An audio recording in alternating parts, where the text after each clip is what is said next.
Welcome to my exotic tropical style garden here in Zone 5B, Southern Ontario, Canada. I hope you are all doing well. For those of you new to my channel, all of my in-ground palm trees and exotic plants do receive winter protection and they are heated. The collection of plants against the house, some of which have been in the ground about 30 years, have outgrown their space and need to be dug up and replaced. The decision to renovate and introduce new plant species began a couple of years back. Here's a brief look at the progress so far. Here's an aerial view from 2021. This is the area to be renovated. It is 4 feet wide and 18.5 feet long. This is how the garden looked 1st of June 2024. The uncovering process began the first week of April for the trachea and pinto palms. The flower beds against the house were uncovered 4th of May 2024. As you can see, the garden is thick and full, not allowing some plants enough sunlight to grow and flower properly. I had compiled a list of desired plants for this space.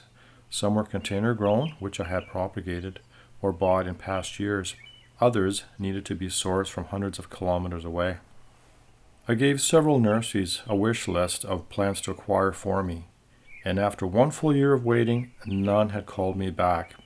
When I would visit these nurseries in person and give them my list, I got a lot of raised eyebrows. I had hoped to have all the new plants in the ground the first week of June. Well, that did not happen. I began digging up plants and potting them up on the 3rd of June. Some were easier than others. I knew the largest plants would be a challenge, but I had no idea in reality what that would involve. Well, I shouldn't be surprised. The sheer size, weight, and massive root systems, and of course the time involved. Because I was trying to save the plants and not just chop them up and dispose of them. I began with the grapefruit tree, which was straightforward. Dig out and pot up. Many of the roots were damaged in the process, unfortunately. To begin the process, large sections of the garden wall blocks had to be removed to the ground level. Number 1, to give me access to the roots for my tools, and 2, to help with lifting the very heavy plants and root ball.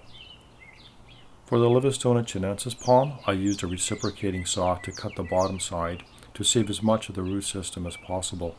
Having freed the roots from the surrounding soil, I was shocked at the weight.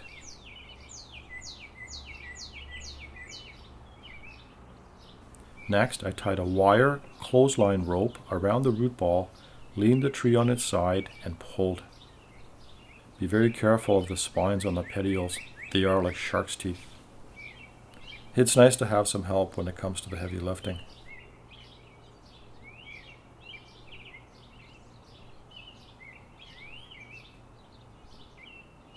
Regrettably, some of the fronds had to be cut off during the move.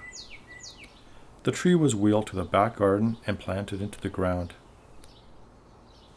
I then rebuilt the garden wall blocks, and on the 6th of June, I started with a giant white bird of paradise clump.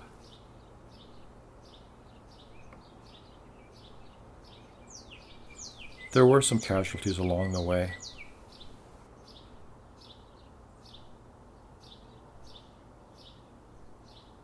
I should mention the garden wall is lined with 2 layers of styrofoam to form a thermal barrier. Here you can see the Brugmansia trunk and the Bougainvillea trunk. They had become sizable after many decades. The plan was to divide the clumps and pot them up into larger containers. By trying not to damage the roots, which were sizable by the way, the process took several hours, and there were more casualties along the way.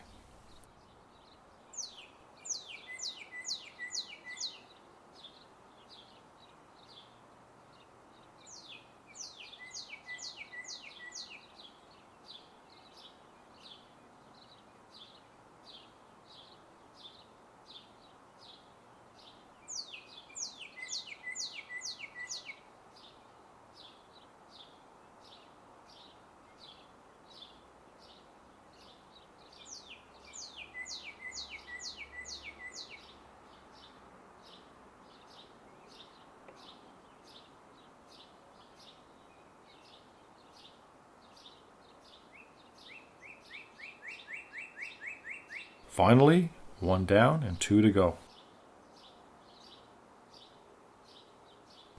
Just a few more smaller roots to cut back. It was like trying to move a giant stalk of celery, full of water and heavy. Very heavy.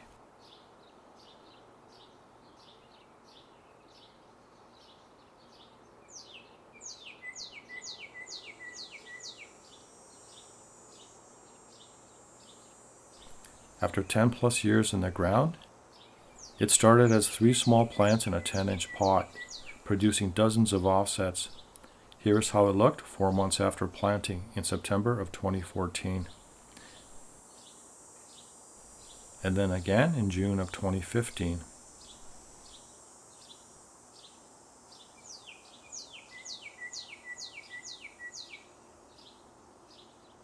Now we have 2 more clumps to divide.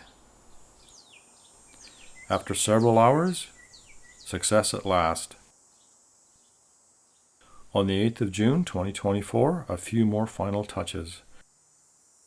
The bougainvillea was pruned back, but not enough. The soil was amended to suit the new plants to come. By the 12th of June, the key plants were placed in their approximate locations and holes dug. The bougainvillea was pruned back hard. I know, it looks drastic, but it does grow back quickly.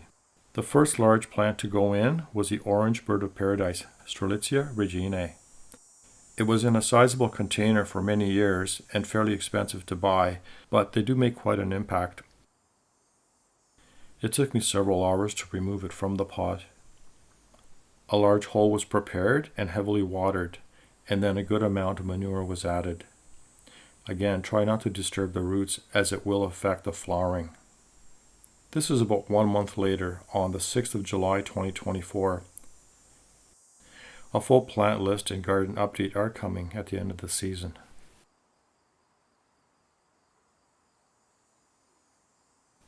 As always, thank you very much for watching.